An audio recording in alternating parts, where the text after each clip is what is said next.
ఎవరైనా తమ పిల్లలు ఆశీర్వదించబడాలని, తమ పిల్లలు ఉన్నతమైన స్థితిలో ఉండాలని కోరుకుంటారు కదా. అలాగే తండ్రి అయిన దేవుడు మనము ఉన్నతమైన స్థితిలో ఉండాలని కోరుకుని యేసుక్రీస్తు వారిని ఈ భూమి మీదకు పంపించి, ఆ సిలువలో యేసుక్రీస్తు వారు మరణించి ప్రస్తుత కాలమందు మనం ఎదుర్కొనే దుష్టత్వం నుండి తప్పించడానికి ఆయన వచ్చి ఉన్నాడు. అదే ఆయన చిత్తమైన. గలతీయులకు రాసిన పత్రిక 1వ అధ్యాయము 4వ వచనం, మన తండ్రి అయిన దేవుని చిత్త ప్రకారం క్రీస్తు మనలను ప్రస్తుతపు దుష్టకాలమును నుండి విమోచింపవలనని మన పాపముల నిమిత్తము తన్ను తాను అప్పగించుకొనెను. పాపము లేని వాడు మాత్రమే దుష్టత్వం నుండి తప్పించుకోగలుగుతాడు. దోషము లేని వాడే దుష్టత్వం నుండి తప్పించుకుంటాడు. కొన్నిసార్లు పాపము కూడా, దుష్టత్వం కూడా చాలా రుచికరంగా కనపడుతుంది. ఈ రోజు యవనస్తులందరూ కూడా పబ్లో, భయంకరమైన వ్యసనాల్లో, సెక్షువల్ అబ్యూస్ లో, కామాతురతతోటి భయంకరమైన వ్యసనాలతో బంధించబడ్డానికి కారణం ఏంటో తెలుసా? My life my rules.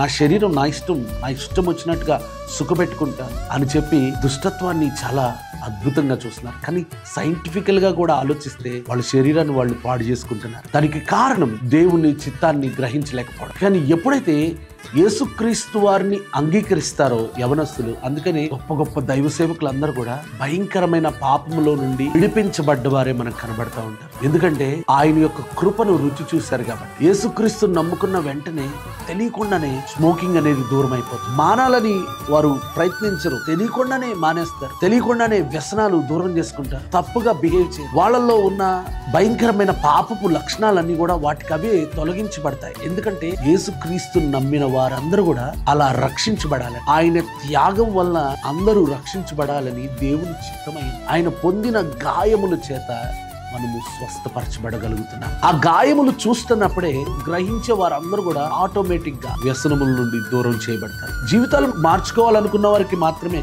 యేసుక్రీస్తు